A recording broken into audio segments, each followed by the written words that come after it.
Assalamualaikum warahmatullahi wabarakatuh.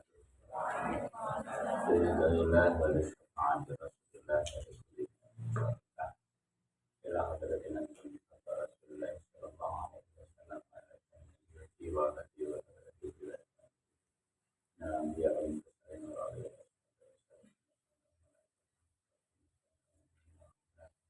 al-muslimin wal muslimat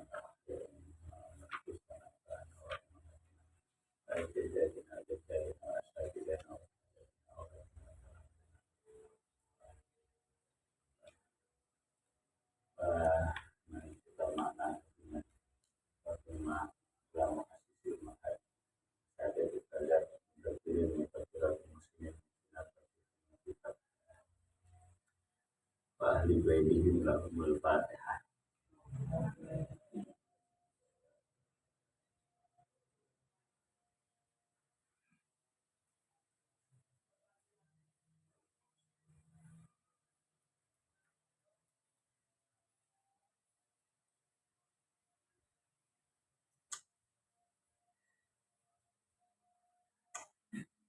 Teman-teman, saya tadi nge-share nge-share kelengkapan desain narasi, desain lalu lintas yang kita tulis sejak awal berdirinya, walaupun di tengah jalan berbeda sesuai dengan keadaannya, tapi setidaknya itu akan menjadi satu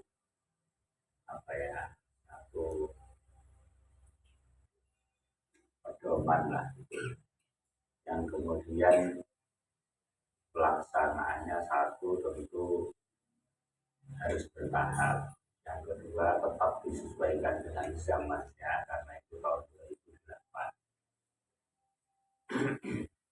saat itu sedang membayangkan pada saatnya nanti punya lembaga seperti apa, sampai pembangunannya seperti apa, lingkungannya seperti apa, tertulis seperti itu.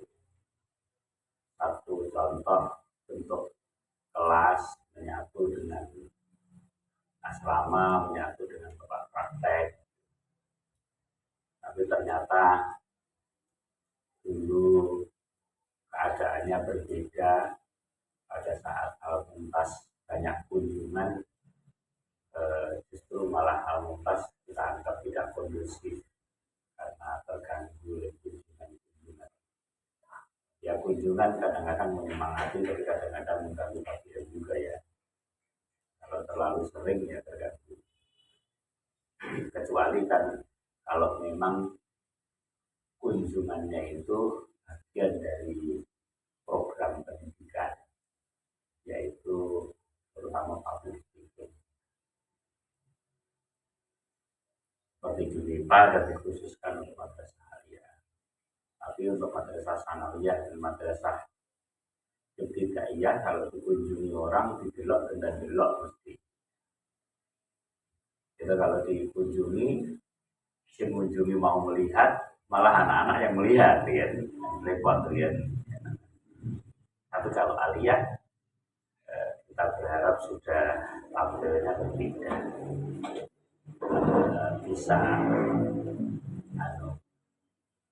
topong rami, walaupun di keramaian kekhusyuan tidak terganggu. Saya mundur-mundur nggak bisa melihat gue ini ya. Di ngantuk banget ya.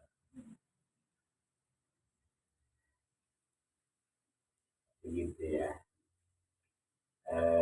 Oleh karenanya saya berharap itu dibaca,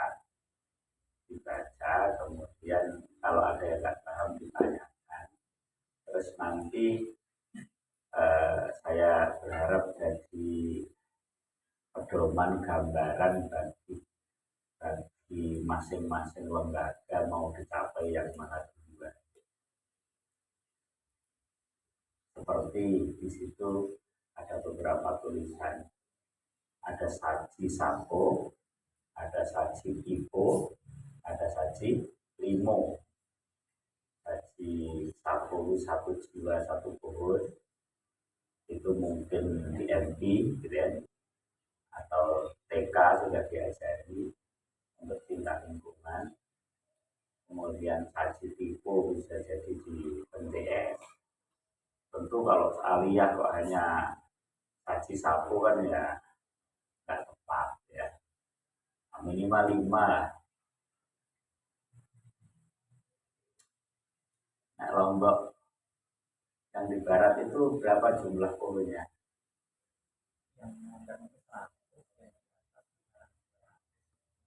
300-an ya. 500 sama yang di belakang. Terus lab sosnya berapa itu? Anggota lab sosnya berapa? Ini masa sehari gak ramai ini?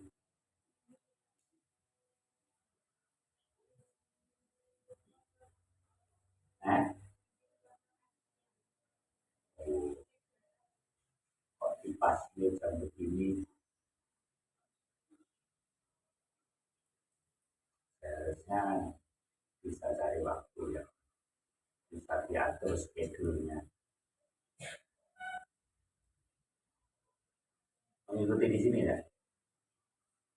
Enggak. Ditulis jadi catatan. Betul-betul ya.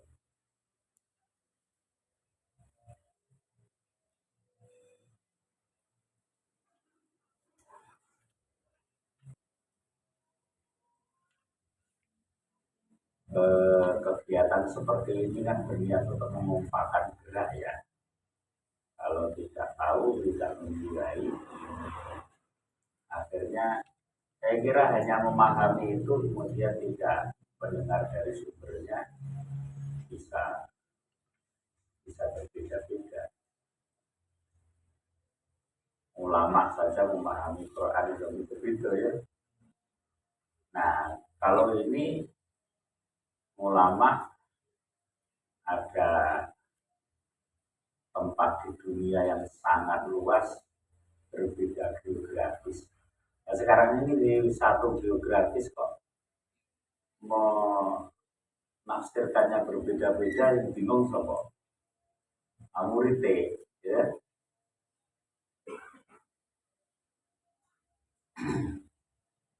Nah itu nanti bisa dibaca, terus kemudian yang kurang paham bisa ditanyakan, sekarang juga bisa. Terus kemudian masing-masing lembaga silahkan di apa namanya dibahas kemudian mau dicapai mana dulu. Saya kira kalau di situ ada kata hati Mekah, tapi Mekahnya Mekah yang anu loh ya, Mekah yang Rasulullah, bukan yang jahiliyah loh ya, bukan yang Quraisynya Abu Jahal, tapi yang Bani Hashim,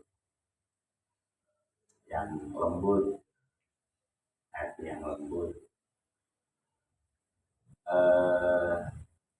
Otaknya Jerman, memang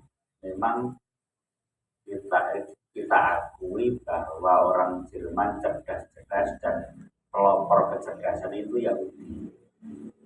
Dulu pada waktu di negaranya Israel yang itu tersisih kan larinya memang ke Jerman.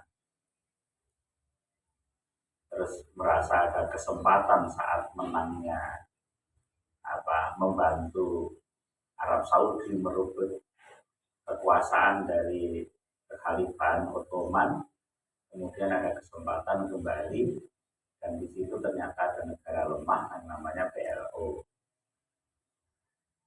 Nah, kemudian Palestina ada negara lemah, kemudian itu yang direbut. Kembalilah ke Israel. Gerakan Zionis itu sebenarnya yang punya ide ya Yahudi itu.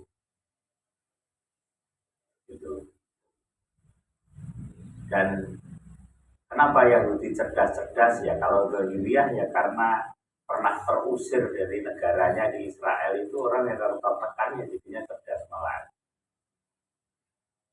Orang kalau tertekan jadinya cerdas. Orang kalau ada yang bawa lato-lato? Hah?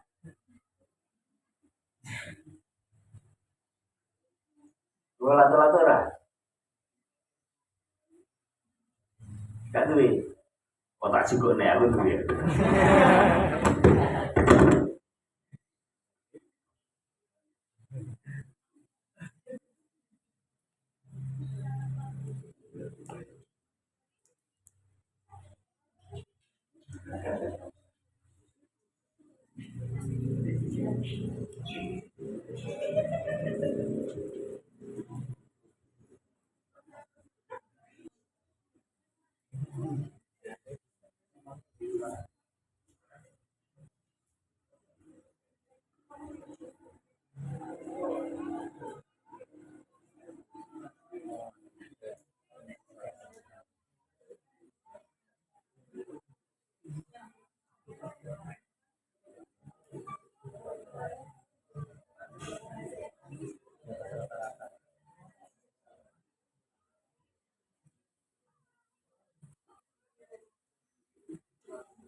Lari dari masalah.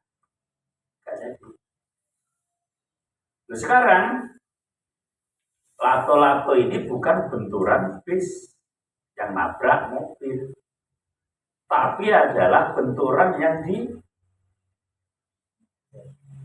sengaja direncanakan. Itu artinya bahwa benturan yang sulit ini memang kita programkan. Kita mau bersulit-sulit diri, kita program secara positif. Jadi kita punya rencana jangan acak-acak, tapi kun himmataka fituraya. Gitu. Loh, tinggi banget, sulit lah, justru berani sulit itu maka akan semakin besar. So, kalau Pak Rangga menulis target tahun baru BSP berapa? 90. Maka oke, tulis 90. Dan kemudian melakukan upaya yang maksimal untuk mencapai 90. Berat, iya jatuh bangun, malu barang. Bila ada uang barang bisa jadi. Kurang tidur. Tidak hanya pikirannya yang out of the box, bahkan waktunya yang out of the box. Orang yang menuruti malesnya sehingga waktu produktifnya itu terkurangi, maka nggak akan jadi. Tapi kalau waktu produktifnya melebihi jam pada biasanya, dia akan jadi. Orang yang bermalas-malas mengurangi jamnya enggak ya? Tidak ada orang malas, tidak ada kamus orang malas sukses, itu tidak ada. Tidak ada orang malas sukses. Juga begitu sebaliknya, enggak ada sukses diperoleh dari kemalasan. Tidak ada. Itu sebaliknya bohong, kata lain ya. Tidak ada sukses diperoleh dari kemalasan, enggak ada. Ngimpi itu. Pada akhirnya jatuh dari tempat tidur. Maka ini jadi pelajaran. Makanya saya mendukung anak-anak itu main video dilombakan. Tak guru di mana dilombakan. Sorak. Maju dia lakukan ini kan. Nah ini raja dia muter-muter ini. Oh itu kan jamaah muter. Itu raja kan ngaji alasan, itu hati-hati. Di sini alasan yang mumet lah dia. Soekarno hebat karena ditempa oleh alam. Rasulullah hebat ditempa oleh alam. Anaknya Soeharto gak sukses karena memang dimanjakan. Maka dia anak guru orang. Saya khawatir ini kondisi sekarang, saya yang sekarang kemudian terhitung memanjakan anak. Gak jadi dia anak dimanjakan, gak jadi. Rugi dia nangis diri semua. Dia anak dimanjakan. Dua murid dimanjakan. Wes, kalau dulu karemu telat ya apa-apa. Kacamata ya apa-apa. Wes ngantuk to ya wis turu wae. Dadi. Ngantuk macet. Ya wis. Ana ora percaya. Ora ana. Oh, itu wis turu. Oh. Kan Mbak Yuni ana kan?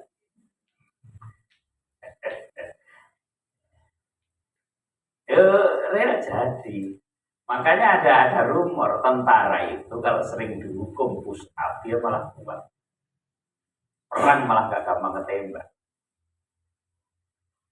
Ya, kalau sering dihukum oleh atasannya fisik. Kalau sana kan fisik ya. Justru dia kalau ada tembak lompatnya cepat karena dia kuat.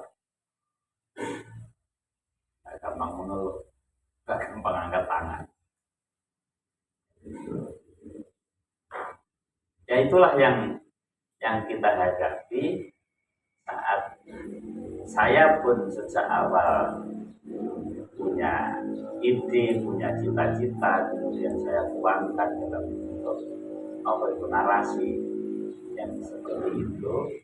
Bukannya tidak ada rintangan, bayangno gedung rungono kalau tohono cakake empring wis nulis ngono ngimpi lho. Ngimpi. Itu ngimpi itu. Tapi ngimpi yang segera bangun untuk bangkit melangkah. Gitu. Nah, itulah namanya visi. Jadi kita hidup itu harus punya visi yang kemudian visi kita untuk mewujudkan visi. Nah, akhirnya untuk memenuhinya harus ada target per tahun, per bulan, per minggu. Gitu. Harus ada targetnya. Sama tanpa target mau rapat pimpinan kayak itu targetmu piro apa jenenge tahun ajaran baru muridnya kayak ngalir saoleh pimpinan itu ya. Ada apa guru yang belum tahu target lembaganya dapat berapa PSP tahun ini?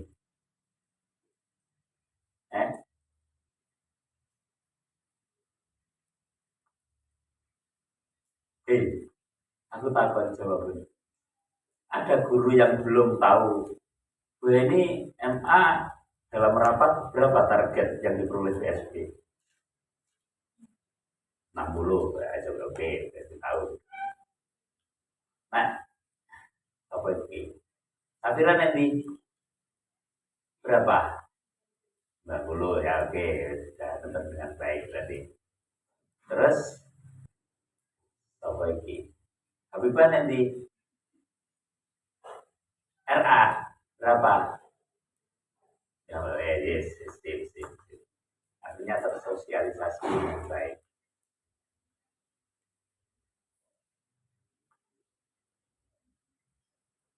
Iwan Muhammad tahu nggak ya?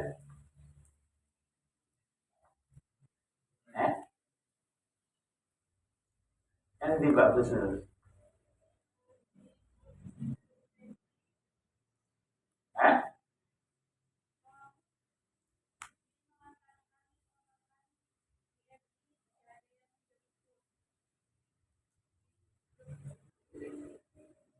Tularan Asyari lalu ngalungo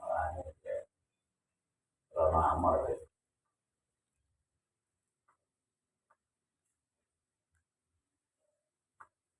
Apa sih sebenarnya? Tidak ada. Berarti yang pamit tidak ada gunanya itu ya. Orang uang itu jin ini.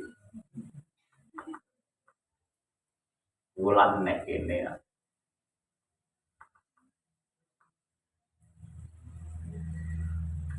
Nah itu ya di terus apa ini? Reni anak Reni murni nanti berapa? Berapa? 20.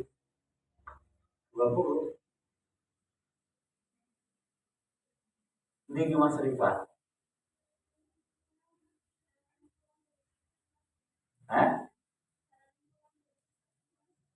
Ini dia dari rumah tangga orang memperhatikan koordinasi bersama ini gitu ya. Ada di acara di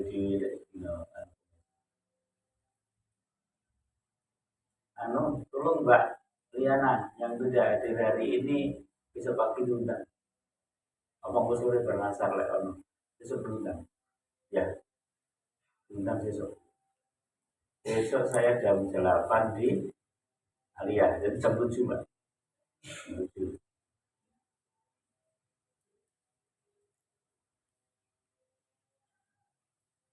Nah, dia diperhatikan itu ya. Nah, dan ini bagian dari tantangan begini-begini ini. Kalau tidak disiplin ini nggak jadi dia mumtaz itu. Kalau tidak disiplin ini nggak jadi. Terlalu liberal, sebut aja demokratis. Terlalu demokratis itu nggak jadi. Wes karepmu, salah apa bebas, nggak jadi. Punya anak terlalu demokratis juga nggak jadi. Mau sekolah di mana? Terserah sampean pengen mau nanti. Lo sih punya kewajiban mendidik ini sopo, nggak jadi. Dan disiplin itu, disiplin tata tertib, terus kemudian ditegakkan dihukum, itu demokratis apa otoriter? Nah, maka penegakannya otoriter menyusunnya tata tertib yang demokratis, betul tidak? Ya, nah gitu. Kalau udah ada benturan begitu nggak jadi, orang terlalu bebas, nggak jadi. Nah, harus ini searah sesuai dengan searah. Kok menggak nggak jadi. maka kemudian baris pun juga harus searah.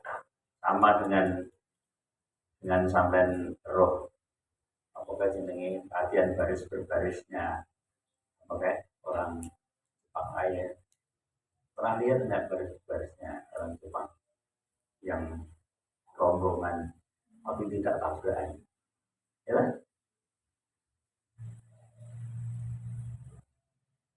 Lo baris seperti itu gak demokratis. Jadi demokratis ya karpe melakukan. Suara terbanyaknya siapa? Pesertanya. Sing ngabadi mung siji. Tapi sing siji dilok. Itu baru saya. Itu teman-teman, jadi monggo yang sudah ini dibaca, terus kemudian nanti kepala ngajak kumpul, ini setidak-tidaknya dijadikan pedoman. Kalau dari sisi fakta integritas tentang lingkungan, sampai mulai dari mana ditarget.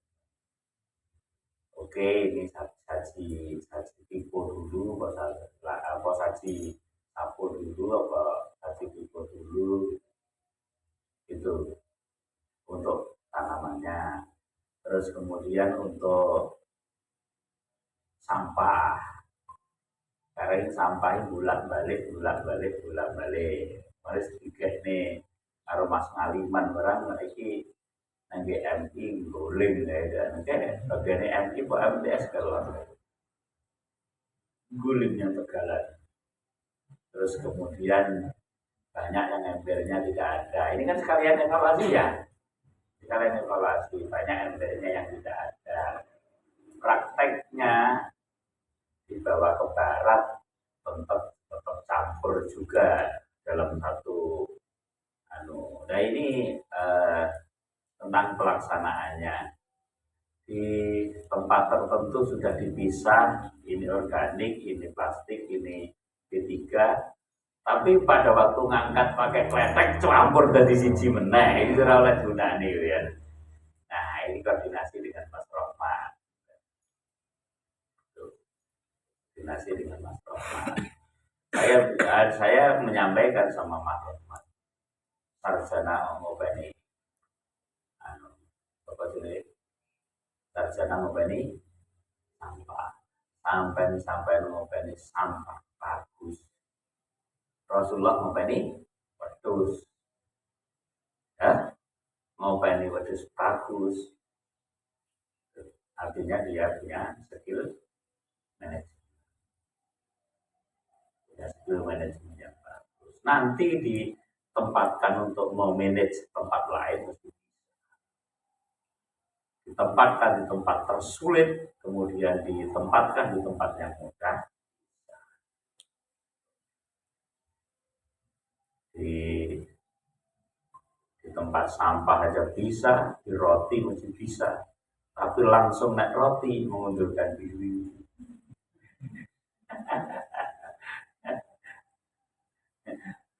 Aneh ya, baunya lebih enak di sana memang ya.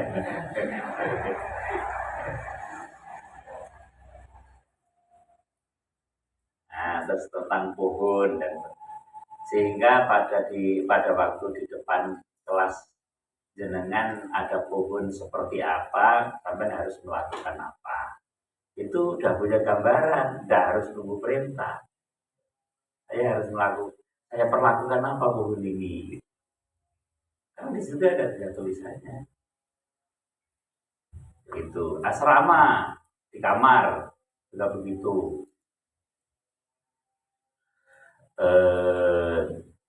Kasur harus pisah-pisah.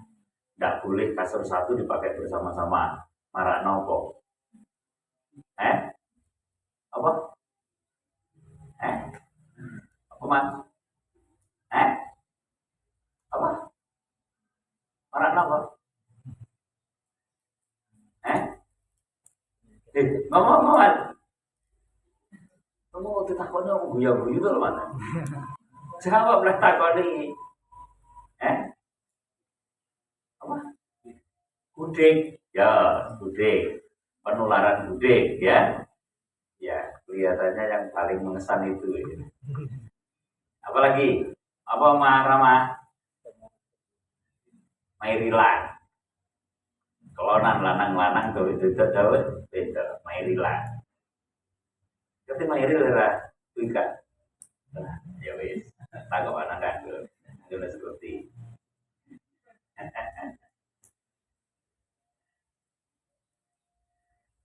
Nah, ini dihindari yang gini-gini ini.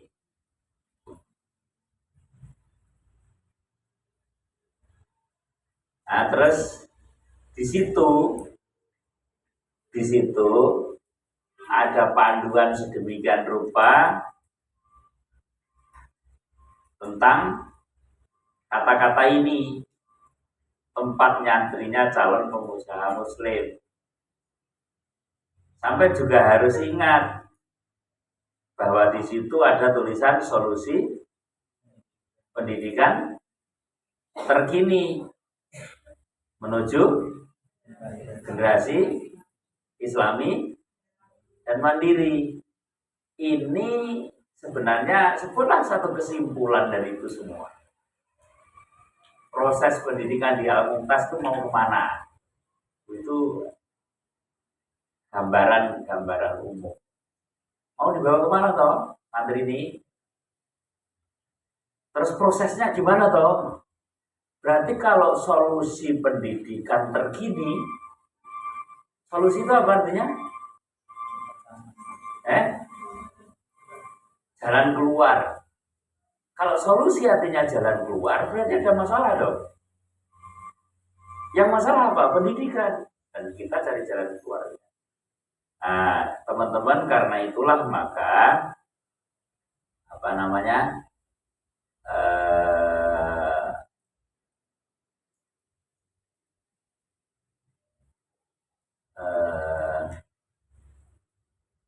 jadi gurunya ya ben ngerti apa yang ingin saya sampaikan besok hari Jumat. Gurunya sesok melu ora ya. Semua ikut. Ya serap apa gua ya melu neh ya. Ya memang bagus. Pak Priharsoyo itu punya pesantren apa namanya, pesantren rehabilitasi dalam rangka banyak lembaga-lembaga pendidikan yang membawa murid-muridnya ke sana untuk antisipasi narkoba. Tapi Pak Priharsoyo bilangnya begini, saya tidak mau kalau hanya menghadapi anak. Seluruh guru kudu ikut. Untuk apa? Biar guru pun menjiwai. Kalau menjiwai nanti akan melangkah bersama. Gitu. Loh kalau nggak menjiwai, satu guru membolehkan, satu guru tidak membolehkan, kompak ada. Sama dengan didik anak dalam keluarga, yang bapak yang mau tidak membolehkan, ibunya membolehkan, ada juga. Putus kompak, sisi oleh, sisi orang. Ada kompak. Kalau toh umpamanya ibu pun tidak setuju dengan pendirian bapak, jangan perlihatkan di depan anak. Dipatuhi bapak, pasti itu baik. Walaupun nanti akan diskusi. Ini karena gitu Pak. Nah, ini karena gitu Pak. Itu diskusi berdua, jangan di depan anak. Itu. Sampai nutur-nuturan di depan anak. Murid anaknya jadi penonton. Guyu ngeploi. Asik kelas sama ibu. Rada. Sama sampai melaku sing gurune salok ngalor salok gitu sing bingung sapa? Murid. Oleh karena itulah panduan pendidikan itu mau dibawa kemana kita harus kompak. Ojo siji yang Jakarta, siji yang Surabaya. So, kalau kemudian ini menyemangati jiwa anak-anak ini ya. Nah, terus apa yang ingin diperoleh? Kita ingin santri kita menjadi pembawa kemajuan. Khususnya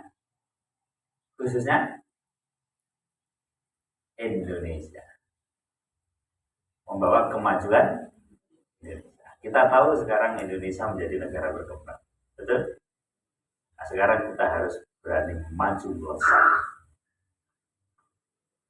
Ya anak desa kayak gini, Bu Ngatini misalnya, kursus Bu, maksudnya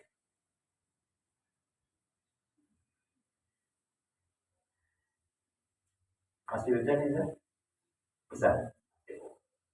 Karena anak pulang juga gini.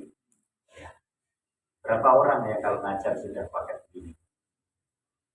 Ngacung. Ngacung sendiri. Satu. Gue ini dulu tuh. Nah, tujuannya raiso bunga ini.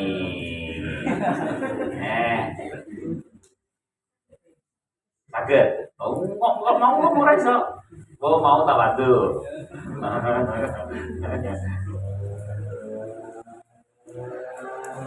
Mas Zaki bisa belum?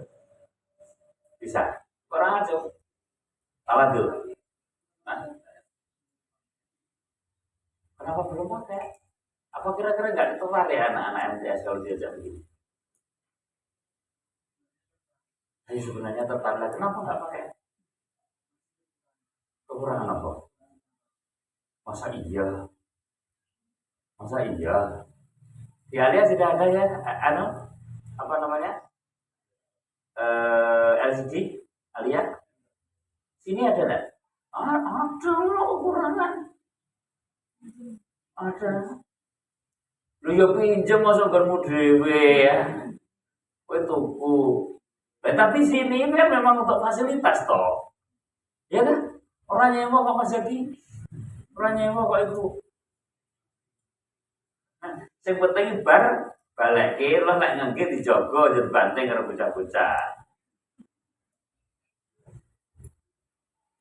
Ya, mari kita hantarkan santri kita menjadi santri yang hebat. Nanti insya Allah banyak manfaat. Nah itu.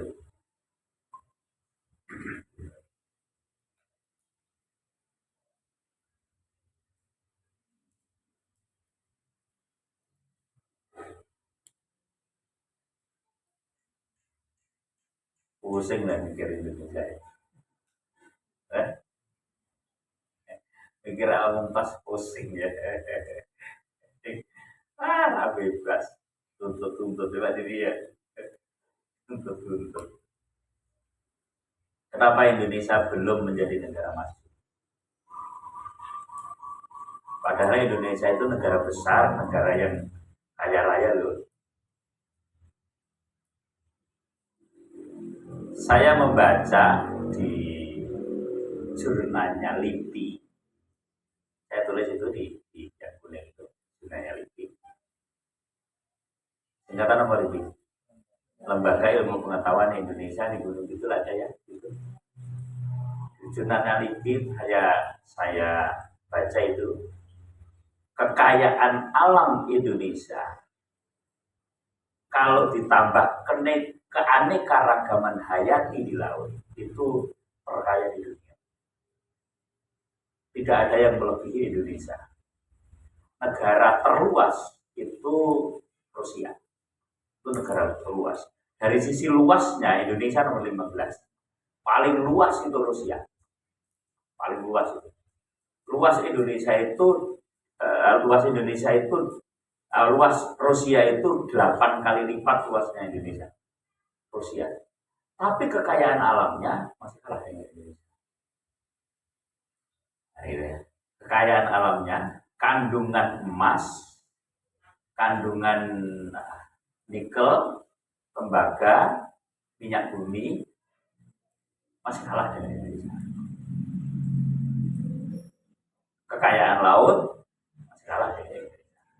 Rusia yang negara maju, negara besar. Amerika kalah dengan Indonesia. Padahal luas Amerika dengan Indonesia luas Amerika. Australia kita kalah luas. Kita kalah luas dengan Amerika. Tapi kekayaan alamnya kayak kita. Tapi kenapa nggak membawa kemakmuran rakyatnya? Kalau begitu kaya belum tentu makmur ya. Kenapa? Ya karena kita belum bisa memanfaatkan. Dia ada negara 195 negara yang menjadi anggota PBB. Ada diperkirakan sekarang ini yang negara resmi itu ada 2 yang tidak jadi anggota PBB. Kemudian kalau dihitung Taiwan ini kan masih sengketa antara itu negara bagian dari Cina atau sudah negara sendiri. Kemudian Palestina, kemudian Israel itu belum diakui sebagai sebuah negara oleh beberapa negara yang lain. Itu ada 7. Yang negara lain sudah mengakui semuanya tapi tidak menjadi anggota PBB ada 2. Tapi kalau ditambah termasuk Taiwan, Palestina, Israel itu ada 7. Madagaskar masuk itu ada 7. Sehingga seluruhnya negara di dunia ini ada 200.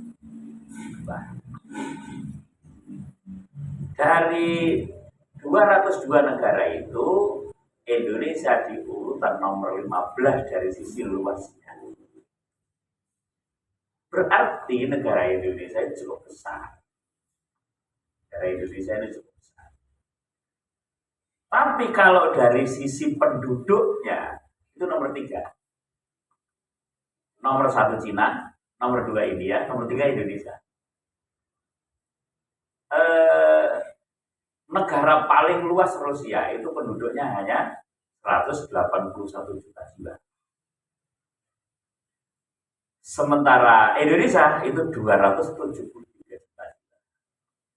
Jadi kekayaan SDM Indonesia itu luar biasa kalau bisa dimanfaatkan. Makanya besok tahun 2045 itu akan menjadi bonus demografi. Kalau bisa memanfaatkan maka akan bagus, kalau tidak bisa memanfaatkan berbahaya. Lalu mangane tetap nyambut gawe ini orang nyambut bahaya lah. Tapi kalau bisa memanfaatkan ini nanti akan menjadi negara adidaya.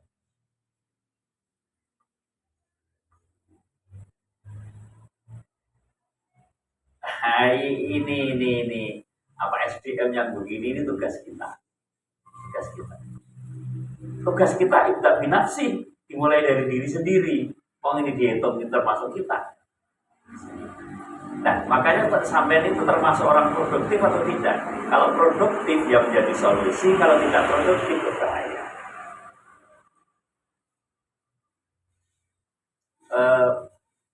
Mbak Liana dan Pak Nandang besok pada waktu ini mulai istimror ke atas yang tidak ikut ini bisa diminta ikut ya, diminta ikut ini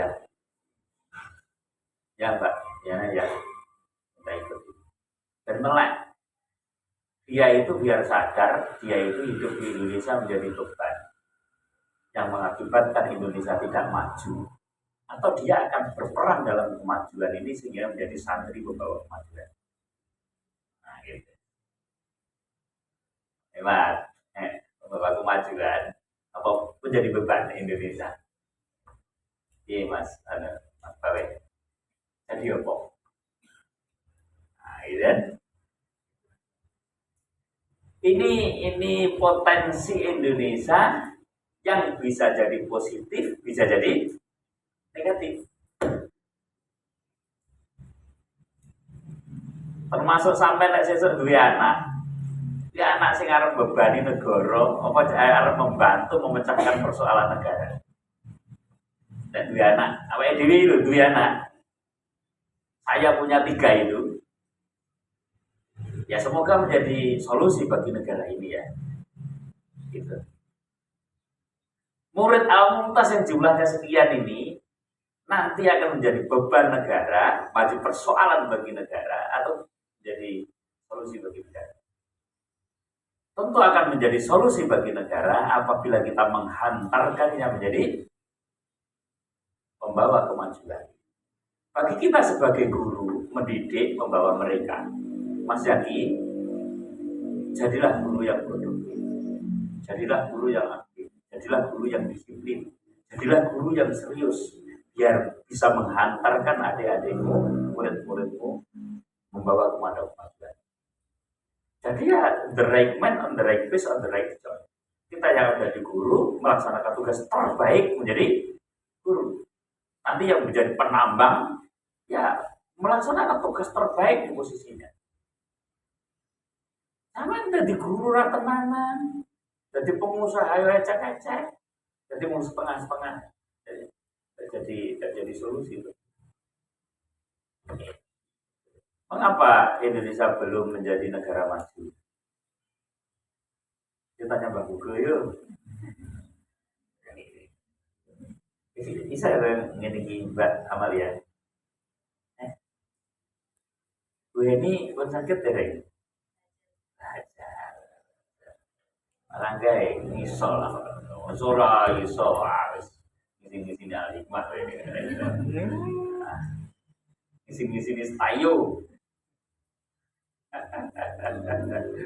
Ngisi-ngisi tayo lah itu. Dia tanya sama Mbak Google.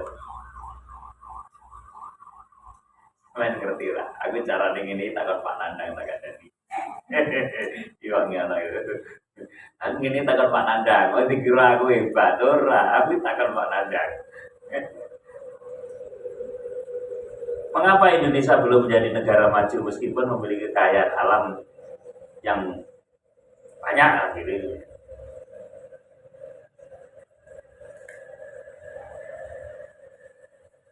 Karena Indonesia masih belum memiliki sumber daya manusia atau SDM yang masih memiliki sumber daya manusia atau SDM yang masih berada di bawah sumber daya manusia negara maju. Termasuk kita nih, kita jadi guru belum maksimal. Ya, keterampilan kita jadi guru perlu kita pupuk lagi. Ayo terus capacity building. Nah, capacity building ngikuti yang serius. Rekam baik ya, ya rekam. Sesok sing atau jenis rambut kudu ngumpul aku berbuat dari sampai rampung. Ya. Hospital naik ini rambut. Jadi pertanyaan sekarang, persoalan sumber daya manusia itu kuncinya di mana?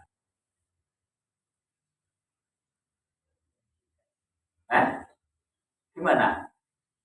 Di pendidikan. Persoalan sumber daya manusia itu kunci persoalannya ada di pendidikan yang tidak mempersiapkan sumber daya manusia yang baik. Gitu. Loh kok bisa begitu? Nanti ada penyebabnya. Tak tunjuk. Yuk tanya berikutnya, apa sih ngarep ditakoni Mbak Google atau takon? Mengapa Indonesia masih tergolong sebagai negara berkembang? Padahal Indonesia kaya sih, kaya dengan sumber daya alam dulu. Tak takoni jawabnya menunggu. Disebabkan yaitu karena kegiatan perekonomian sebagian besar pada sektor pertanian. Hasil sumber daya alam belum dapat diolah sendiri. Kenapa belum bisa diolah sendiri? SDM. Betul tidak? Sehingga pendapatan negara relatif sedikit.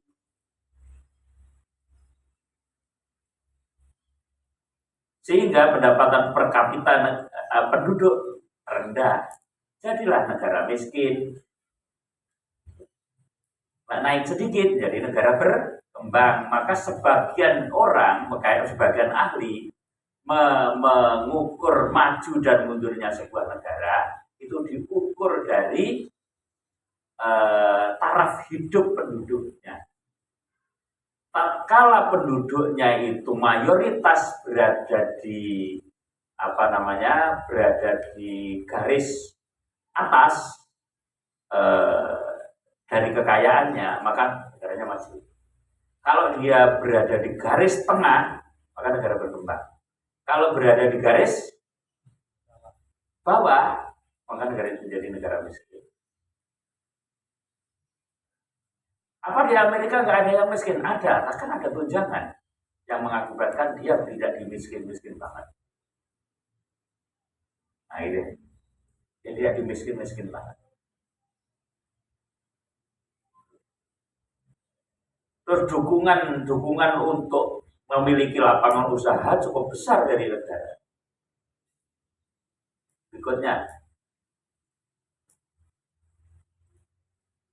bangsa Indonesia lambat menjadi negara maju. Menurut Anda hal ini disebabkan oleh apa? Coba Mbak Google.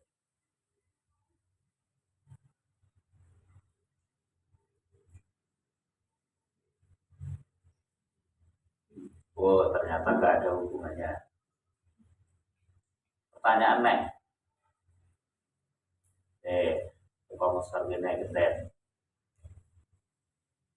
Faktor yang menyebabkan negara Indonesia belum bisa menjadi negara maju. Jawabannya Mbak Google, kualitas penduduk Indonesia rendah. Titik-titik itu jadi gitu. Tingkat kesehatan juga rendah. Orang Indonesia loro-loronen. Saiki cah nom loro-loronen. Soalnya kakean begadang. Kakean begem tuh bengi-bengi waya mulang waya sekolah loro.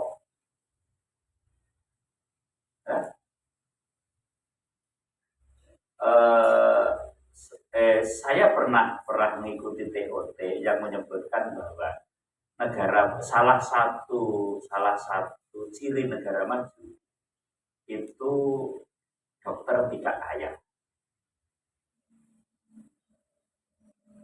Ya. Di mana dokter masih belum waris, itu berarti negara itu belum maju. Kenapa? Rakyatnya sakit-sakitan. Nah, dokter Indonesia itu juga ya. Ya, juga. Mau mana dukun. Lah itu Samsudin itu. Lah ora dibongkar karo sulap merah. Wah. Ya. Mel. Ngerti si Samsudin ora? Ngerti sapa?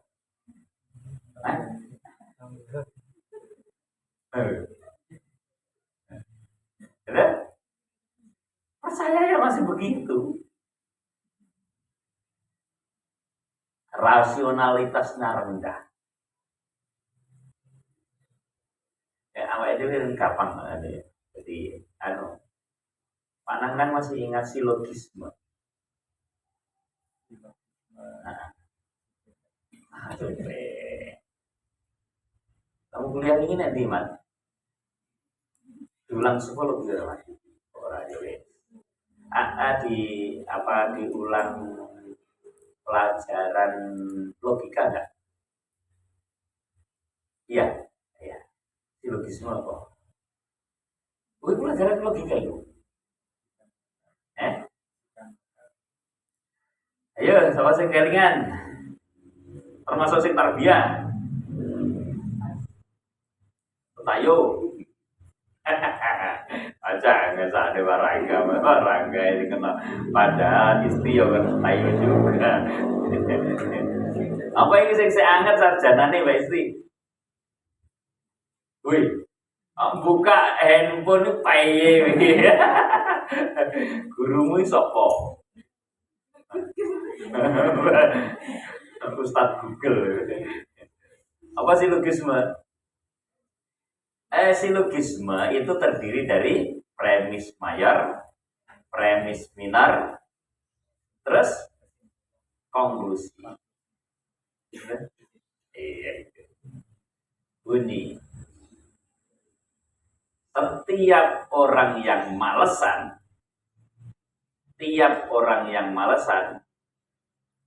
tidak akan sukses. Namanya premis mayor. Pak, Dena malesan. Premis. Maka ada jadi Pak Nandang gak sukses. Jadi Pak Nandang gak bakal sukses. Pak Nandang kok ada Dena atau ngomongin? Lari ya. Mungkin gue kan protes.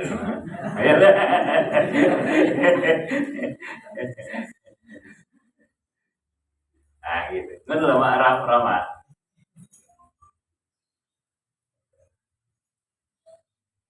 Itu silogisme.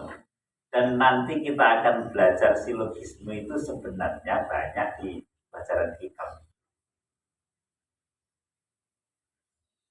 Kaifa itu pelajaran hikam.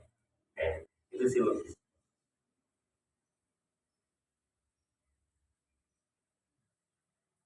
Jadi secara logika,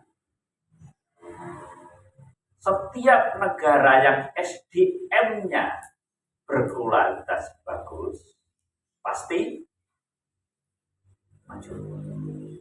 Indonesia SDM-nya rendah, maka Indonesia tidak maju.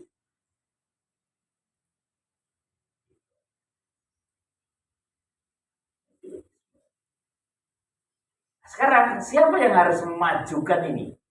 Dimulai dari para guru. Maka tahun 2006-2007 itu terus terang saya pernah memberontak karena sistem katrol biar murid lulus UN gitu loh. Sistem katrol itu saya memberontak itu betul. Di sekolahan saya mengundurkan diri jadi wakapuru.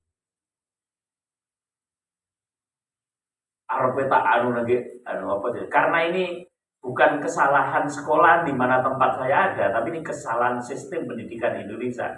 Aku harus menulis Quran waktu itu. Teman-teman itu jangan Pak buat masalah itu. Sekolahan kita yang kena lagi. Aku seanu nyusut bisa. Tapi ternyata saya tidak mengeluarkan itu, ada guru mandika yang ternyata aman-aman saja yang kerja aku ini melu.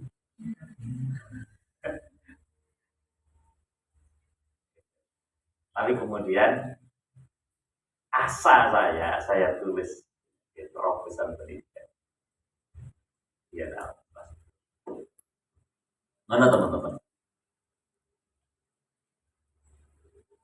Terus yang ketiga, kurangnya lapangan pekerjaan.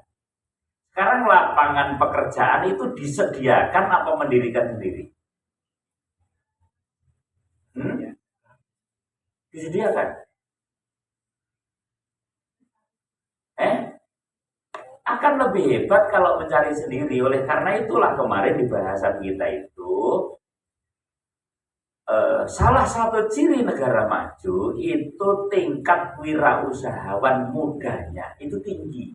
Kalau prosentase wirausahawan mudanya itu tinggi. Kalau wirausahawan melamar pekerjaan kok mendirikan lapangan pekerjaan. Mendirikan lapangan pekerjaan. Jadi kalau sekolah itu bisa menghantarkan anak didiknya berani mendirikan usaha sendiri, so itu menjadi sekolah yang bagus, penghantar menjadi konduktor kemajuan Indonesia. Masih ingat konduksi Mbak Beni? Konduktor ya tapi takkan Mak Nandang. Sesuai takkan Mak Nandang lagi. Patut ditinggalkan tempatnya itu. Yang IPA, soal IPA. Mbak Rinda, konduktor apa Mbak Rinda? Penghantar panas yang baik. Termasuk listrik ya. Kabel itu konduktor. Kemudian konduktor yang paling baik di kabel apa? Tembaga. Emas malah akan no. Apa menang aluminium, ada truk.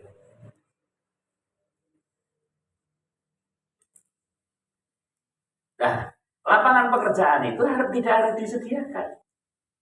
Justru kalau mampu membuka lapangan pekerjaan sendiri itu bagus. Maka sekolahan atau lembaga pendidikan, sistem pendidikan di Indonesia bisa menghantarkan anak didiknya, generasi muda Indonesia berani dan mampu mendirikan usaha sendiri. Nah, nek sing dikelola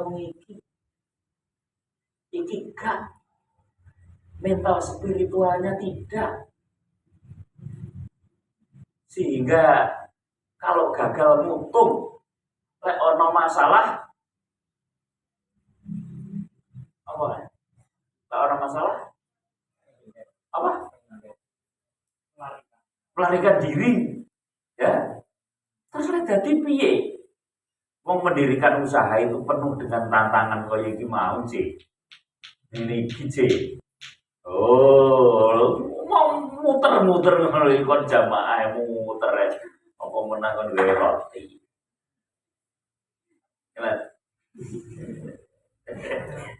Ngono kok kan dadi. Ya mama gue tak sebut apa. Maaf, Mam. Oh, iya itu betul didisiplin kula kok. Hati-hati. Ini mulek iki malah ruwet. Jadi gue jadi pemuda ngeruwet urip. Nah, gitu ya. Nah, jadi secara khusus disebut sumber daya manusia. Nah, oke, sampai di situ saya kira kembali ke sini kesimpulannya adalah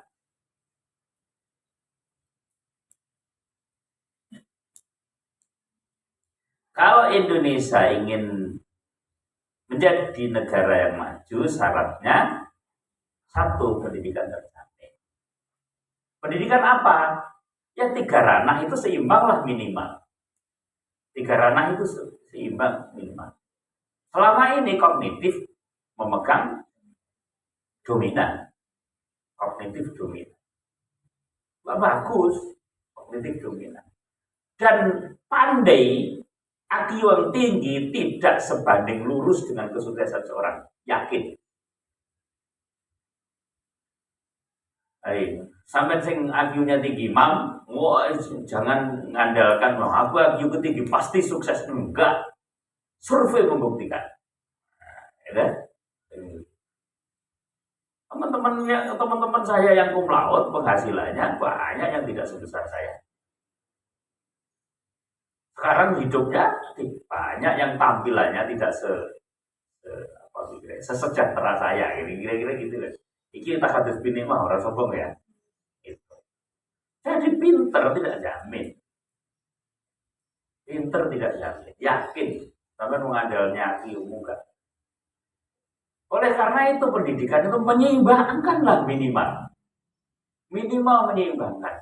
Tapi tentu bagi yang IQ-nya itu tidak bisa seimbang, ya tugas pendidikan adalah menonjolkan mana potensinya. Kalau potensinya psikomotorik, keterampilan, skillnya tonjolkan itu sehingga menjadi kehidupan. Kalau ternyata dia bagusnya di kognitif, ya sudah tonjolkan, jadikan dia dosen, guru.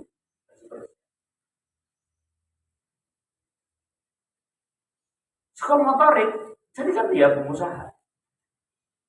Gitu.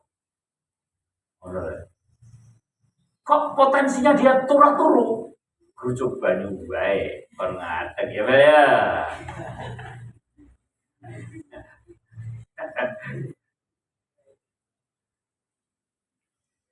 Yang kedua, angka pengangguran kecil. Indonesia angka penganggurannya kecil atau besar? Besar itu ingin kita bahas sih. Survei loh Bu. Itu malah bukan survei, itu data ya. Itu data. Bukan survei itu kan sampling. Ada? Survei itu sampling. Kalau ini data Indonesia, kalau itu yang kemarin kita sampaikan di Al-Muntasar itu data di Indonesia, bukan survei. Data tentu lebih valid daripada survei, ya kan? Nah ini survei jumlah penduduk di Indonesia banyak putra apa banyak putri. Kita lihat apa namanya sebutannya sampling terbatas di tempat ini, maka bisa disimpulkan bahwa putri lebih banyak daripada putra, gitu kan ya? Itu bisa menjadi gambaran, tapi pasti nggak? Enggak, enggak. Yo neliti nenek kene, dan STM kan akan disebut laki-laki lebih banyak daripada perempuan, ya kan? Tapi kalau data penduduk asli diperoleh dari Dinas Kependudukan, Kementerian Kependudukan, maka itu valid. Dan apa yang saya tulis kemarin valid. Yang kita tunjukkan data tentang jumlah penduduk Indonesia, berapa yang muda, terus jumlah pencari tenaga kerja, itu valid bukan. Dan nyatanya jumlah tenaga kerja itu banyak. Dan itu juga dihitung pencari kerja dengan lulusan sarjana yang keluar kemudian nganggur, itu valid. Kalau toh ada errornya itu ya valid di negara itu apa namanya rentang errornya sudah 2%. Ini saya bilang juga Mbak Teni itu kita pakai aplikasi. Aplikasi itu bisa meminimalisir error tidak-tidaknya 2%. Saya bilang begitu itu. Tapi kalau menurut data keuangan, uang Amunta 150 juta, tapi duit nek kono ternyata 170 juta. Tapi errornya berapa itu? Tak bilangi untung Mbak, gua ada anak keuntungan. Tulisannya 150, nih ngono duit 170. Lek kembali ade tulisannya 150, nih duitnya 130, urut datang sampean.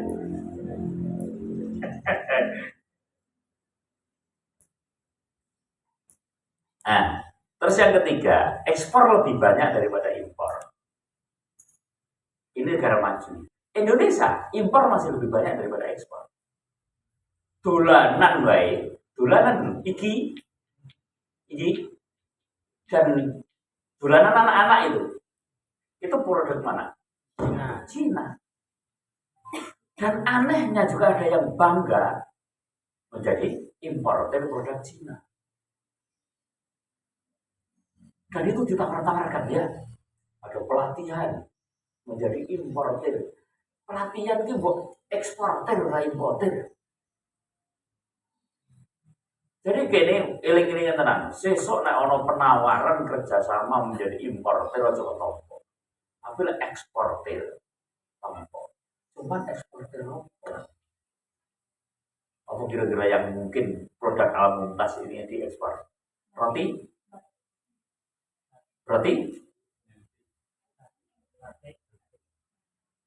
Roti jamur dhisik. Kantin arepe apa jenenge ekspor mendoan.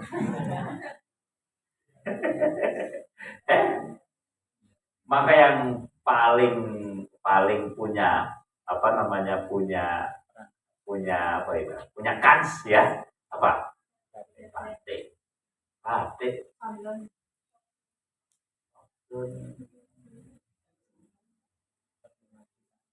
Lah kuwi alat sablon iku Cina, Cik. Mulane bahasan rusak Pak Nandan bingung. Akhirnya mandek wae. Iku lah tuku spare part datanya anu COD apa? Pre-order yang Cina kono ya.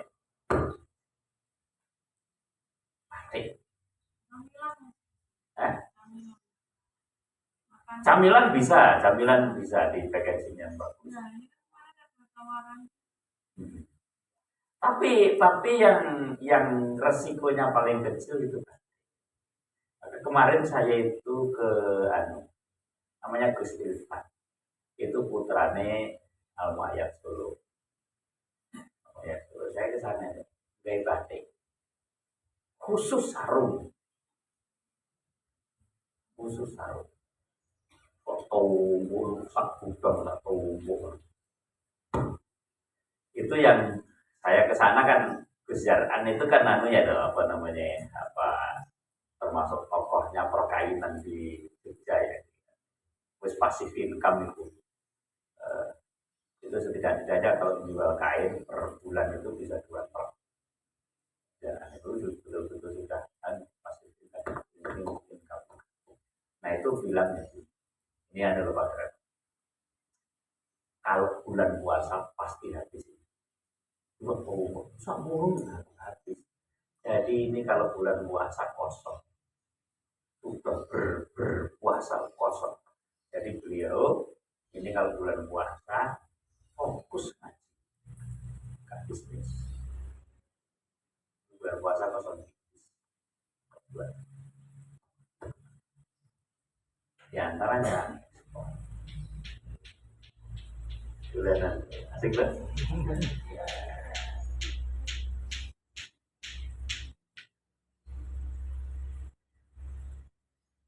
Ya itu, jadi bagaimana kita menghantarkan yang ekspor?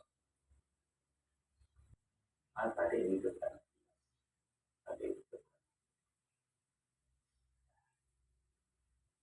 Terus yang keempat, memiliki pendapatan per kapita yang tinggi. Mau per kapita keluarga atau per kapita negara? Sampai ini sesuatu melarat, maraknya Indonesia nggak maju. Nah, sampai suki, Indonesia jadi maju. So, jadilah guru yang suki. Berarti sing akeh sesuk PSP sing senang. Ya.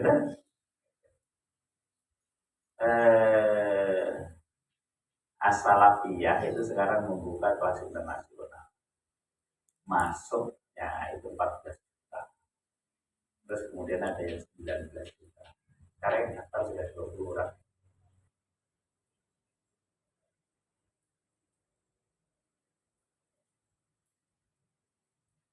Kamu pasti enak nih.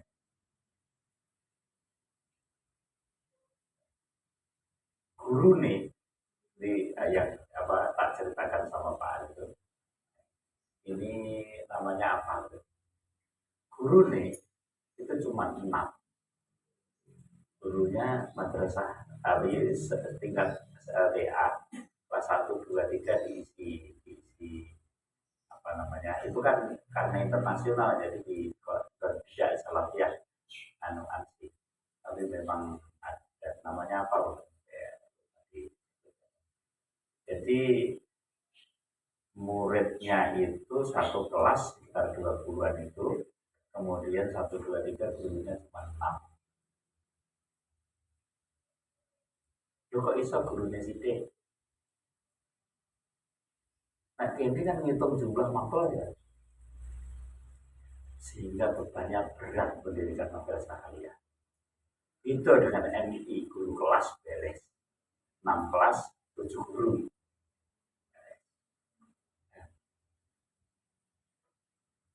Tapi kalau madrasah aliyah, madrasah sanawiyah, yang pas aliyah 19 makhluk, maka gurunya 19 makhluk. Nah, muridnya mau 30 atau kelas 10. Guru nih 19. Nah terus mana bisa gurunya sejahtera? Tidak bisa. Maka kemudian guru income per kapita kecil. Bagian dari persoalan Indonesia.